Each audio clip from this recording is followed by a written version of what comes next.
Okay, welcome back. This is going to be part two. I'm going to try to keep this one quick, and then it's going to be up to you to experiment and explore what you can do with the skills that I've given you.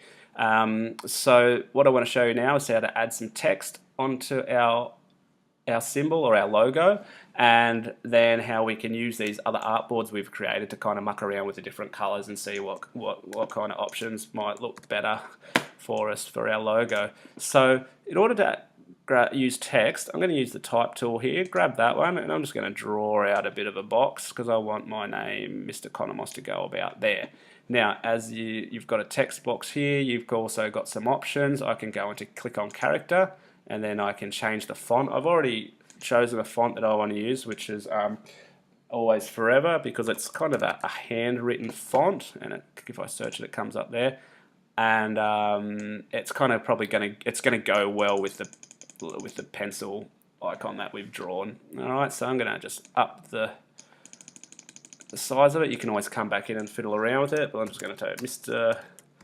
Conomos's -s, apostrophe s, and highlight that, and that's too small, so I'm going to highlight it, go back into character, and I'm going to use this panel. Whoops, I might just hold spacebar. Whoa, not that. I'm just going to pan over a little bit with spacebar so I can see that when I grab. When I highlight that, and let's go back into character, and we're going to make that bigger, till there's alright, till it kind of fills up the box, which is roughly the size that I wanted it. Okay, that's cool. I can select off that. Mr. Conomos's. That's a nice handwritten font which goes well with a pencil. I'm going to write graphic design down here. Now just be careful when you draw this box out. If it turns into a circle, it means it's going to start typing inside the shape, and we don't want that. So I'm going to draw a box just about here. I can move the box later.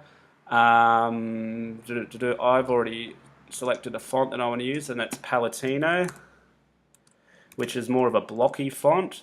There it is there. So that it'll contrast nicely with the handwritten font. Now, at the moment, it's way too big, so let's just drop back to 72 or even 60, I think, and I'm just going to type in graphic design.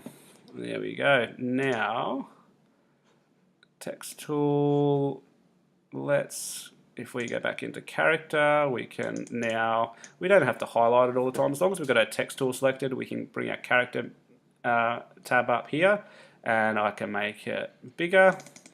Alright, I can also, this button here is the tracking. It'll set more space between the letters, which can be which can often give a nice effect.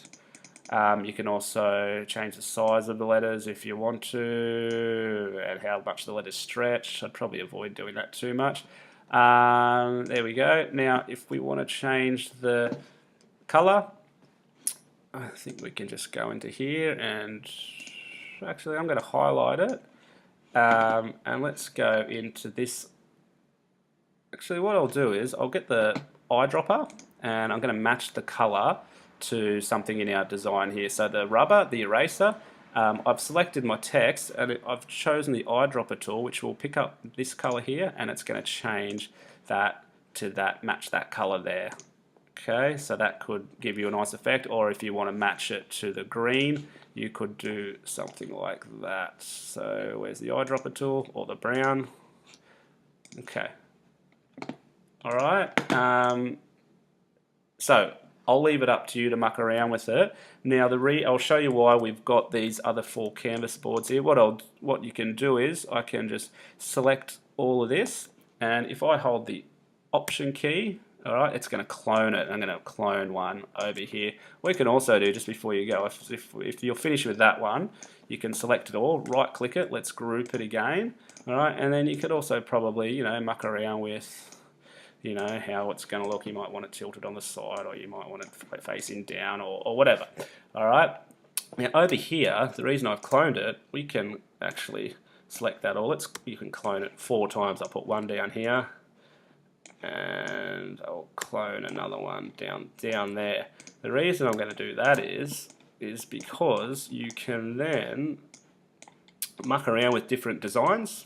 different color schemes, different font sorry, of the same design, and find out what looks better. So if you just kind of go in here, all right, and we've grouped that, so when I click it, it'll select everything. We can go back to our shape builder tool, go back into our colors here. If I say, oh, well, let's try like a purple or something, or maybe not a purple, maybe a light blue for the base of our pencil. Okay, I can change that. Alright, you can go back into your text over here. I could highlight that and I could maybe change it to, let's get the color picker to that blue again, or maybe pink, whatever, or grey. Okay, so it's up to you. You can also change the size of things. You could do lots of things with it. So if I hold the tab key, that'll just remove all the tools and give us a little preview, and then you can muck around with and find out what design works best for you. Okay,